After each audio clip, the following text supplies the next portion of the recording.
Hello and good afternoon, everybody. Welcome to our next session, which I'm super excited to introduce you to today. I have Ivo and Julien here from IVICUO, and we're excited to be chatting through moving from MQL generation to pipeline revenue generation in B2B. So without further ado, I'd like to introduce you to our speakers and hope you enjoy the session. Please know that this session is being recorded, and we encourage you to use the Q&A to ask questions and engage through chat as well. Thanks so much.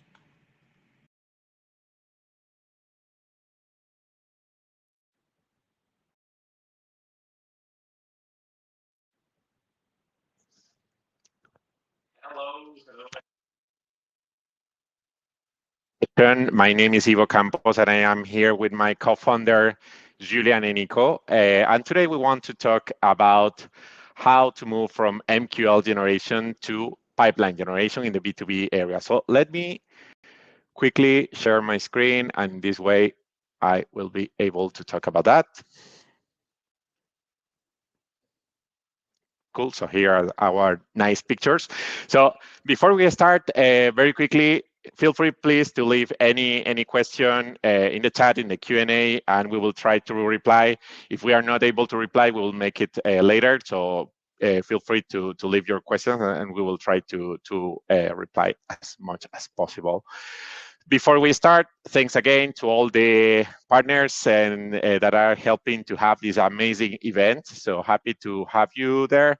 And very quickly, I would like to make a quick intro of us, IVICUO.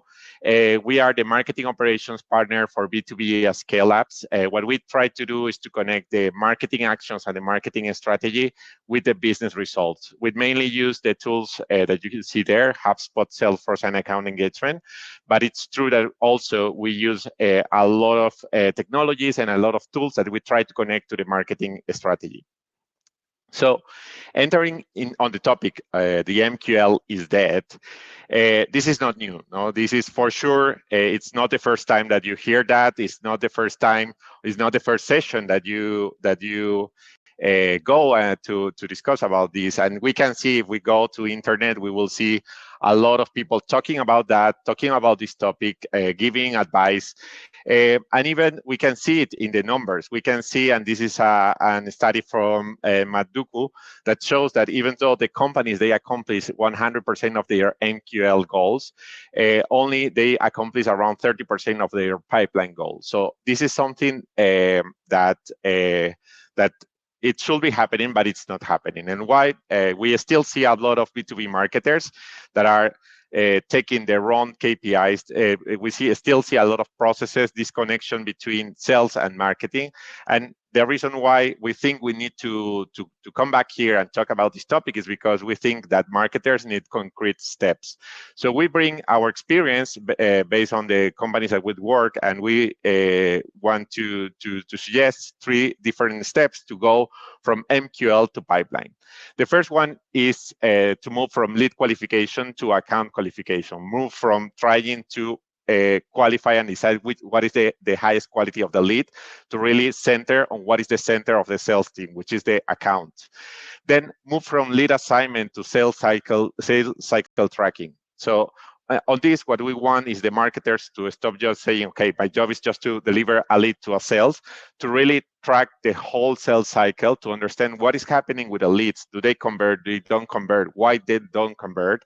And try to understand what happens during all the process. And the last one is moving from MQL reporting, which is a super easy and super fast way to report, and to move to revenue acceleration metrics. We really want to understand not just how many leads and how many MQLs we generate, but really to try to understand what are the actions and what are the campaigns that are impacting in the business. Okay. So let's start with the first one, account qualification. So in terms of account qualification, what we can see from our experience, the qualification of the account is the easiest part. In many companies that when we start, we will have already the ICP defined. We can set up the processes in account engagement, in Salesforce, for example. Here in Salesforce, thanks to Einstein, we have the possibility to define the quality of the account based on our proper data. But the biggest problem that we find is the data itself. This is a real example of one of our clients that we see that these are accounts and we see random data there. This is due to numerous people entering data, updating data, integrations, connections with other systems, etc., etc. So that brings this data that at the end, having a wonderful ICP, having a wonderful system qualifying the accounts is great, but when the data is not working, that is a big problem. And regarding the issues that we can find in the data, we mark these three as some of the most important. The first is the duplication. We see in all the Salesforce environments that we enter, one of the biggest problems is this duplication of the accounts. Then the standardization of the sources. So having different systems entering data, updating data, that brings that the data is not standard, and that can give us problem on qualifying the accounts. And finally, data that we cannot ask or that we can trust. Many times marketers are trusting the data that they get from entry points, like for example, from forms. And many times the information that we get from these sources is not relevant or it's not trustful. No? So in this case, we need to put actions in order to solve these points.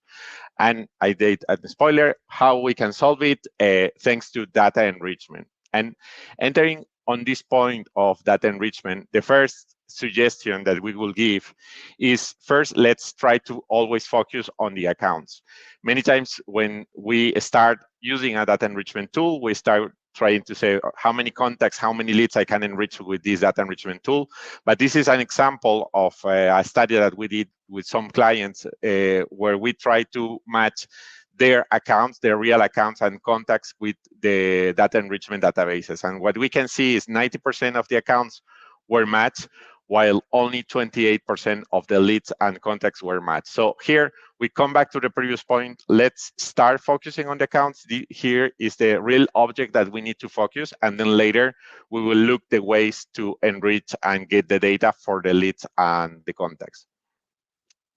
And then talking about that enrichment, another important point that we need to take into account is when we have the data enrichment system, we have to remember that there will be other systems, other people, other users updating data. So we will need to make sure that we have a data hierarchy put in place in order to understand what is the data that has to remain, what data cannot be overwritten. When we have a lot of sources of data, what has to remain there and what we need to prioritize when we have new data entering. So try to define, this is an example of a flow that we have with one client where we start defining, okay, if we get this data from this source, what should we do? Should we overwrite or should we remove and update the data, no? And then automatize. So when we have this data enrichment process in place, we can start testing, we can start checking what is the volume of data that we can get. So let's, in this case, focus on trying to automate as much as possible the system. There are some data enrichment tools that we have native connectors, in other cases no. So for example, here using Zapier, it will be one way to enrich data from account engagement. Then in terms of having more data, many times we cannot get data directly even from forms. So for example, in our clients, we have a lot of clients that they are tech companies that they need information about technographic. And one tool that we are testing with them is HG Insights. This tool provides information about technographic, about the intent in terms of a specific technologies. So this is interesting data that it won't work for all the companies, but for some companies it will be super interesting to get, super interesting to validate, and especially to connect with other systems. So for example, if I already have data in my CRM, if I already know, for example, accounts with open opportunities, and I want to combine this information that I have in my system with information that I will get from HG Insights, for example, I will be able to use it for other actions. So for example, here, this flow that we created is to notify the sales team when via Slack in real time when there is a account with an open opportunity and there is some signal sent by HG Insights, for example.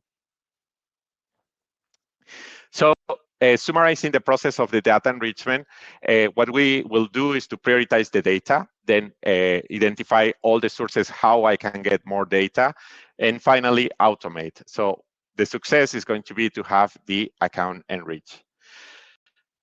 But I am a marketer, so what happens with my leads? What is going to happen with my leads if I have all my accounts or most of my accounts enriched, but my leads are missing information?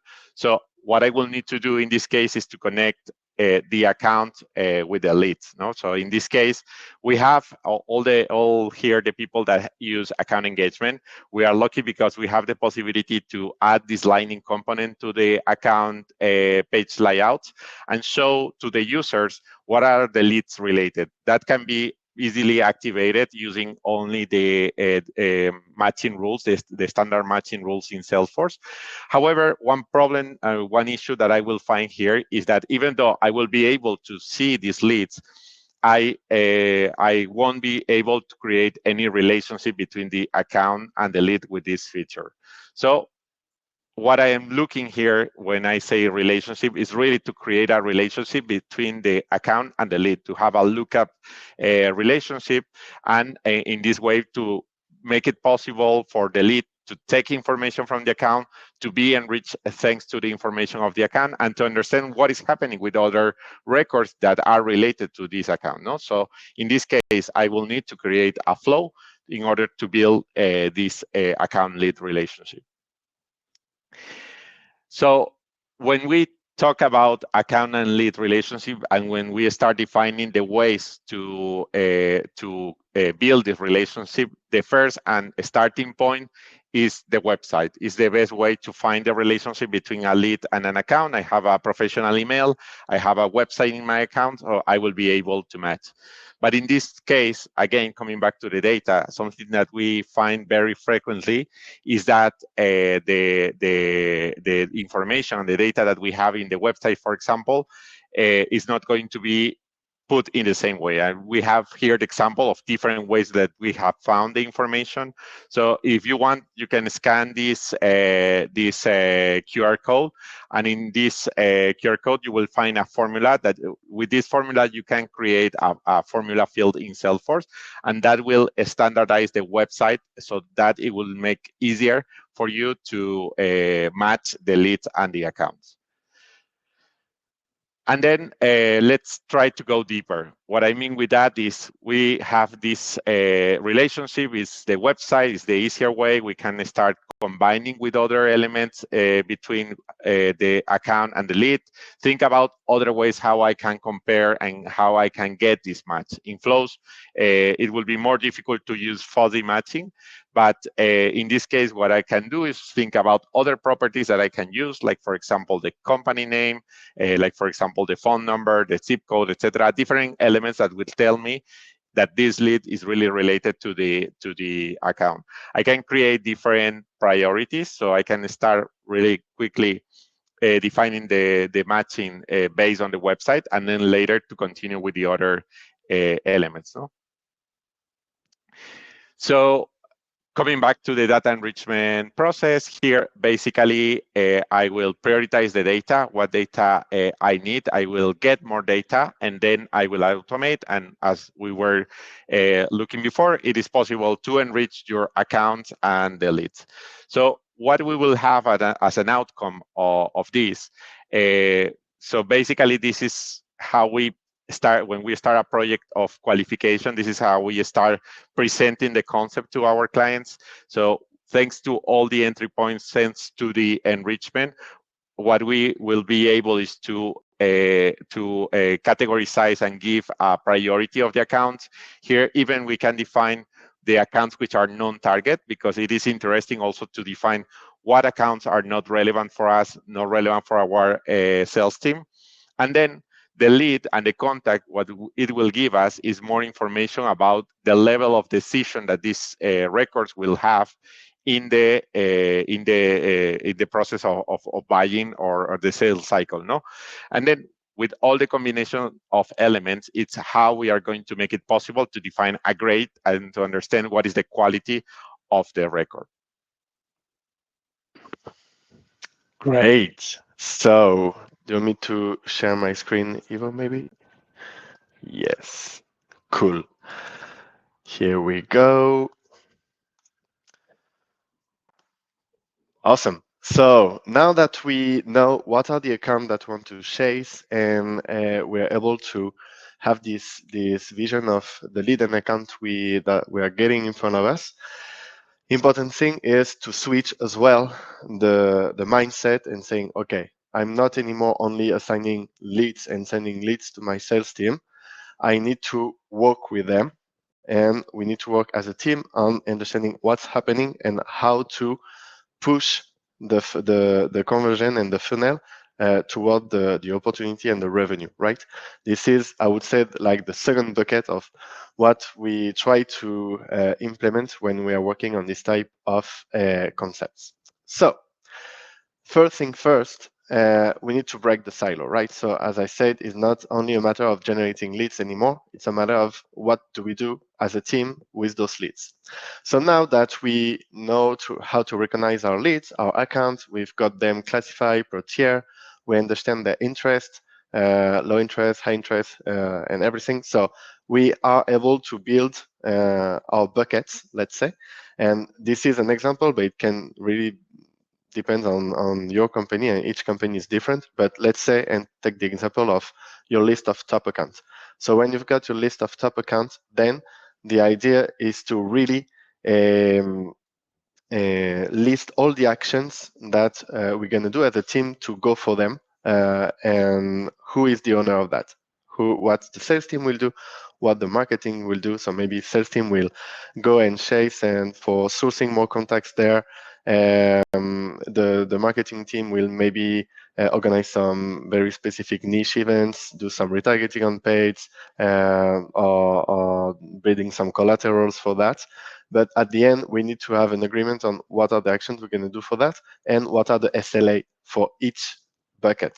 We're not speaking about general SLA that when I've got an MQL, we need to call them within the next 5 hours. No, actually, it can be counterproductive, because if you've got an MQL entering in tier 3, you may not want your sales team to call them in the next 5 hours, because you want them to focus on what matters.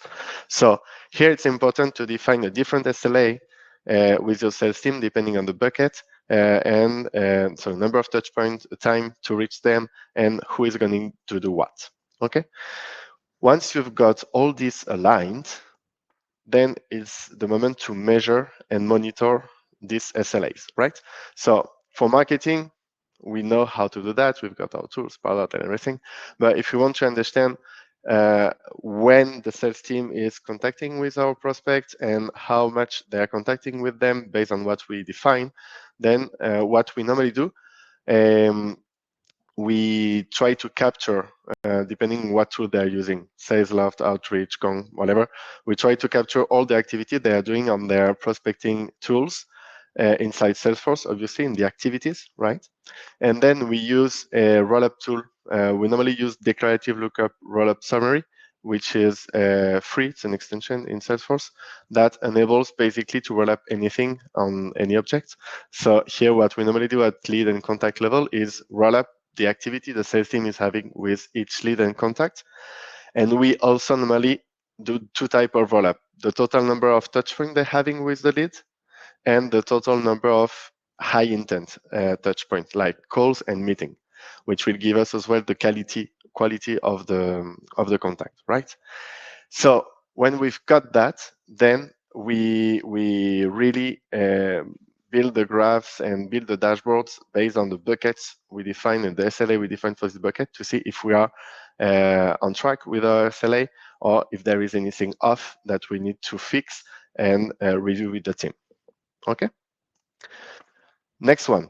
to be aligned, we need to get feedbacks as well. Not all we do is good, so we need to understand why salespeople are putting our leads or prospect in disqualified or in nurture, if at the first place we said this is a qualified leads, right? So this is a real graph from a real company, and we often see that when we enter a new project where we have nurturing status or disqualifying status, but we don't have the reason associated to it, or if we do have them, they're not used, or they're not really actionable. So what you need to do as well with your sales team is what are the possible reasons why we are putting a lead in disqualified and in nurturing, and making sure we've got the right process, automation, validation rules to ensure we've got the reason populated at the moment we disqualify a lead. Super important if we want to improve our segmentation for the campaigns, or if we want to build the right programs to nurture them, right? Speaking about feedbacks, the other one I would recommend is also to go on shadowing. We cannot work in silo, right? This is like the main idea of this section. So if you want to work as a team, we cannot go on every calls neither. So there is tools nowadays. I put two here as an example, Gong, Mojo, and there is a lot more, which are supported with artificial intelligence, and that enable us to understand what's happening during the calls with our sales team. We can identify what have been the objections that the prospect gave. We can know if they mentioned a specific product feature, if they mentioned a competitor. We can report on the feelings, positive, negative feeling they're having. Then you can filter that based on the campaign this prospect come from. So you can analyze, trying to understand, and then deep dive if you want on the recording, right? So I think it's super important at this point to get this type of insights, try to make sense out of it, to adjust the messaging, adjust the strategy, the handover of the leads with the sales team, and making sure we're working hand in hand as well on this, right? And I would say the last advice, and the thing that we normally keep track of, to be conscious as well of time. And as I was saying at the beginning, not every lead is worth being called instantly by a sales rep. So we also need to be conscious of the time they've got and the capacity they have to treat the leads, and making sure they're focusing on the highest quality lead, right? So for that, I mean, you can build when you've got all the touch points tracked, you can see how many touch points they're having with each bucket. You can see what are the quality of the touch point if you bucket it by call, meetings versus cadence email. And so you can understand how much dedication they're giving to each type of bucket, seeing if they match your SLA, if there is any drop. Because this is an example from a client that's saying, hey, we are increasing the number of MQL by nearly 50%, and our ops remain the same. So we are converting way worse. Why? And one of the reasons was, okay, you're sending much more MQL, but as there is no distinction, your sales team is overwhelmed, and they're spending less time, less touch point, more automation and cadences to treat the deals, and this is not converting. So we need to take care of this as well, because this is a human behavior behind, right? Cool. So here is a wrap up on this section. If we want to move from lead assignment to the real tracking of the sales cycle, we need to work as a team, and this is very important. So for that, aligning on expectation, SLA, making sure we track all those actions to be able to monitor and see what's going off, getting feedback from the sales team, shadowing the sales team to understand what are the messaging and the objection that we're getting afterwards, and making sure we are conscious of the sales capacity to deal with all the leads that we're sending to them. All right. So now that we've got all the qualification of our accounts, we know, and we've got a very solid processes with our sales team to tackle them. We need to see how this is impacting the business. And this is where we're going to need to move from the mindset of I'm generating that much MQL this month and this is my goal, and I will reward my team on the number of MQL that we are doing, and we're increasing MQL. We are so strong. Yes, good job. No, we need to move from that to how marketing is impacting the bottom line and how marketing is impacting the revenue. Okay, and how to do that, or what are the steps where the things we are doing to try to shift this mindset, right? First, we need to align and cherry pick the KPIs that we're going to look at. We cannot have things like that. Okay, if people don't understand what you're talking about, they will not follow, and you will have no one on board.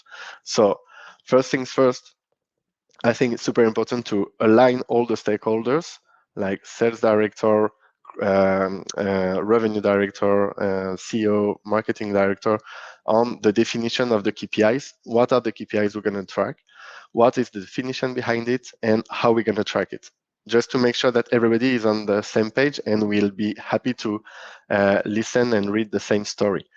Otherwise, it is not going to work. Everyone will go back to their own dashboard with their own story, and we're back to the starting point, right? So very important to spend time on that and trying to keep it short and simple. So again, I think it's not new, but having a list of 50 KPIs make it much more difficult to align people. So it's better to have 10 KPIs, like the bold one, to make sure everybody understand them, know how to interpret them, and we can speak all the same language. Then, if we see something is off, or if we see that we've got to drop on something, we can deep dive and go see ad hoc analysis on something else. But this is, for me, the basis. So here is the thing, for instance, MQL, PQL, or qualified contact.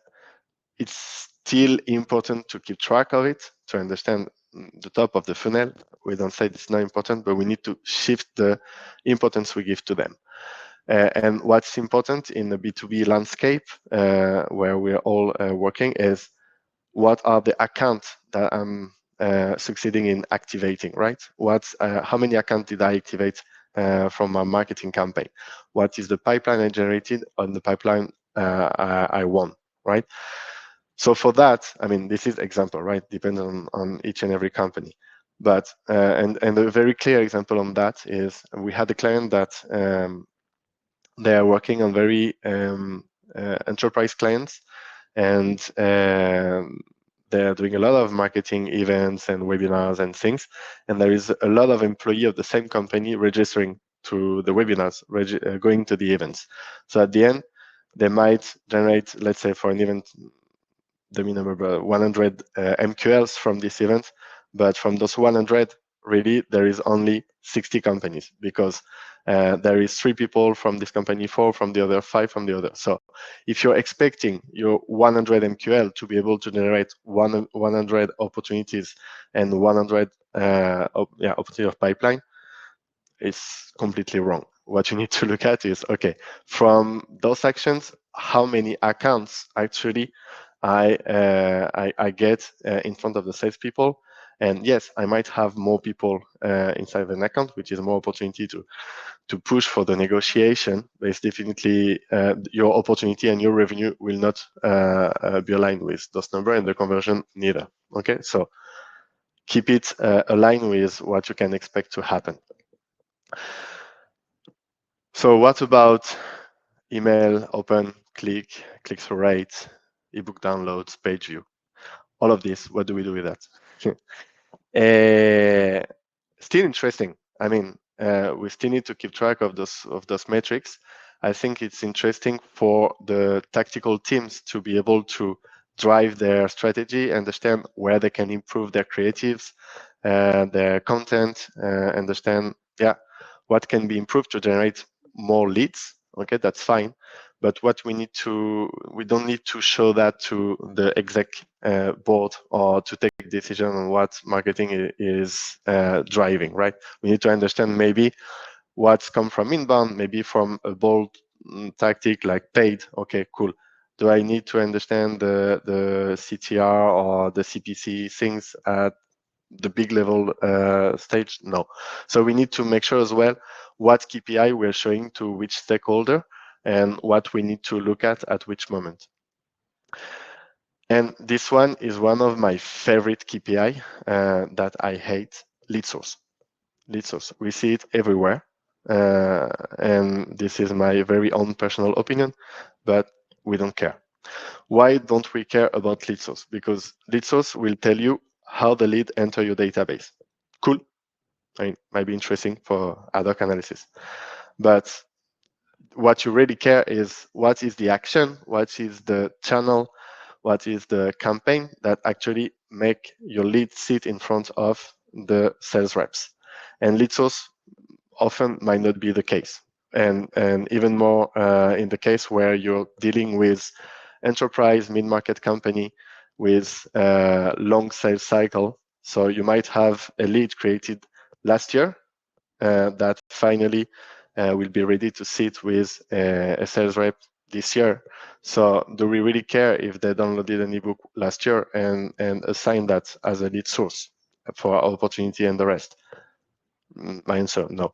So for me, it's not relevant. It's often outdated, but it's simple and it's out of the shelves on all the tools and all the reports. So people tend to use it. Okay. So how do we move from this? And how do we try to understand what's bringing us the pipeline? The first thing I will start, or we try to start to do, is to focus on MQL, PQL, whatever you want to call it. Basically, the moment the lead is assigned to your sales rep, what is the action that took place at that moment. So it's as simple as stamping the last interaction they had, and you may want to bucket it. Maybe then you want to bucket in inbound, outbound, partner, whatever it is. But it's as simple as trying to stamp that at the moment the lead is assigned to the sales reps, what happened just before. This will give you like the very last touch at that moment. Important to stamp it because first touch, last touch, first touch, we know it remains always the same. Last touch that we can have on some tools, then it moves. So it's gonna move at some point. So this is already interesting, but what we like the most is trying to leverage campaign for that as well. We know that in Salesforce, we don't have, or the campaign model is very linked to opportunities, which is right and is cool, but we can also leverage it for MQL tracking and understanding how we are impacting the lead source, right? How? Well, we've got the date, right, when the lead has been assigned. So, and we've got the date when the campaign members responded to our campaigns. So let's say that we take a time range of 30 days. We could say, hey, if my MQL happened today, I will look back 30 days in the past and see with which campaign my lead interacted and responded. And I will be able to flag my campaign members with MQL influenced.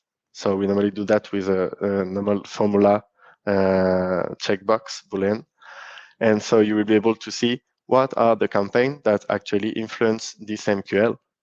Or the other way around, you will be able to see at campaign level how many MQL have been impacted by this campaign. And then the story starts to be interesting. Okay, and then you can link it to the North Star, which will be all the campaign influencing, where you want to understand what are the different initiatives that actually influenced your pipeline, your opportunities. And for that campaign influence model that you all know, I mean the one that are out of the box in Salesforce. I really like the even one, but we've got the first, the last, the even. I normally use the even. I think if we've got implemented well, is already a good start, a very good start. And here the important thing is not looking at what are the opportunity in marketing as generated from this MQL with this lead source inbound, but it's rather let's look at all the opportunities, whatever and whoever generated it, and try to understand what are the campaigns that influence all those opportunities. This will give you a better vision on how marketing impacted the revenue at the end, because marketing can impact an opportunity that have been generated by the sales team or the partner team, definitely. Okay, so then what you want to understand is how marketing helped, and maybe you can stamp even this influence or not STEM, but reported by stages, right? You can say, hey, how marketing is impacting stage 1 opportunity versus later stages, I don't know, like negotiation, contract, and everything. So just to understand what are the campaigns, the materials, the events that are helping negotiation to move forward. Okay, and this really, this is not easy to switch this mindset inside the companies, because everything is made to look at lead source, to look at MQL generation, lead generation, and opportunities with the conversion automatic to opportunities. But I think once you educate your stakeholder to say, hey, let's look at the bigger picture and more a teamwork and not a silo work between two teams, then the picture starts to switch and becomes much more interesting. Okay, so trying to wrap it up, and again, these are tips that we are sharing here today of real life example of things, ideas of project, ideas of solutions that we are implementing and that we are working on with several clients. So hopefully it helps. But really, for us, the key is to be able to move from MQL or lead generation to pipeline generation is first switching the focus on lead qualification to account qualification and focusing on what are the accounts I want to reach. Then switching the focus from lead assignments and working in silo in marketing generating leads to really working as a team with the sales team as a revenue team, right? And moving from lead generation to really tracking the sales cycle, and moving from MQL reporting to revenue acceleration metrics, or revenue influence metrics. Okay, so hope it's been interesting, that there is some tips that you might be able to use and implement. Happy to answer some questions. I think we've got a few minutes left, and otherwise happy to catch up afterwards for any question or deep dive. Yeah, hey there. Great session, you guys. This is totally on point with where companies and clients are today, of what they're looking to do in order to grow and align marketing and sales together. So I love all of the tips.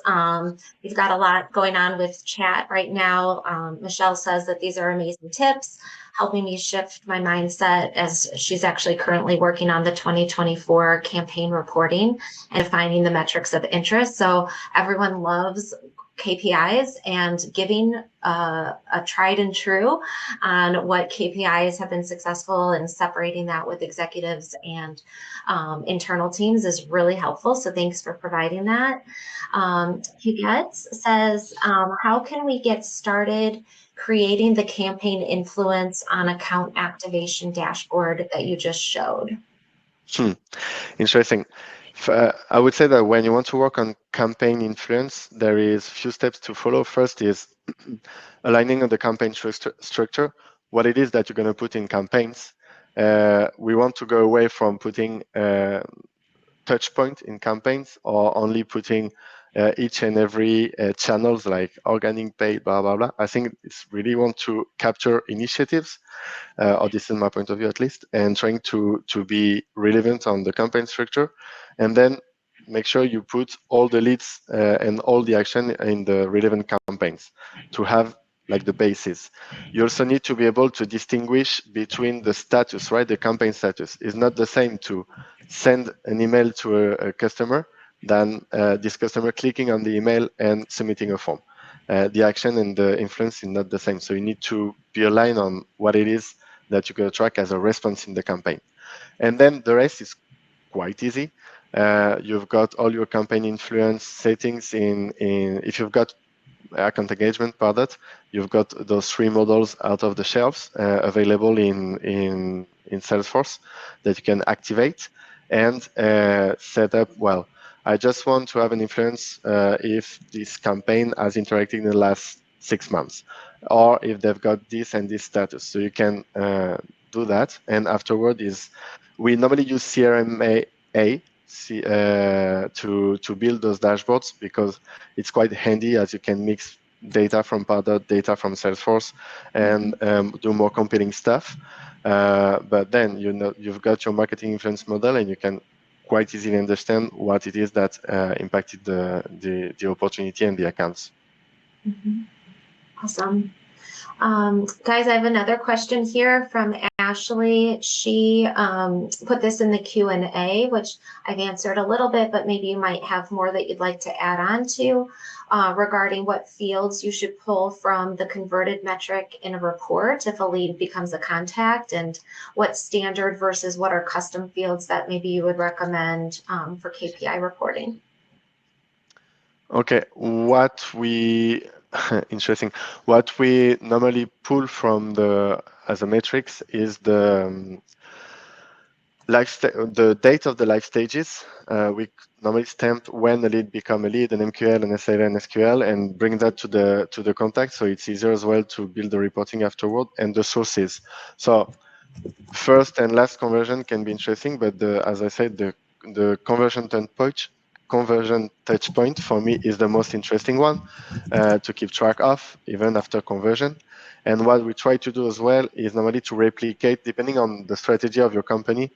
But if there is the sales team working a lot on contacts and doing a lot of work on contacts for the outbound strategy and everything, it's quite interesting trying to mirror what you're doing on lead at contact level as well, and try to understand how marketing reactivate contacts, because the contact might already exist in the database, but like super sleepy, nobody is looking at it, and your marketing action might not have created a lead or MQL, but might have awake a contact. So you want to keep track of that, and also keep track of when this happened, what was the action, and this is what you will keep track of on your opportunity as well. And maybe to add up to what Julien said, on this system where we also stamp different dates to the campaign members, also it helps a lot, because it doesn't matter if it's the lead is not converted yet or it is converted later. By having these dates, these different dates stamped in the campaign member, it will be easier later also to build different reports and have different information in the reporting. That's awesome. I'm taking that out. I was pulling the QR code again. I saw that. Yeah, here we go. Okay, perfect. Yep, that was my next piece to ask for. Yeah, thank you. No problem. Yeah, so Brittany, here you go. And anyone else who needed another look at that formula field, scan now.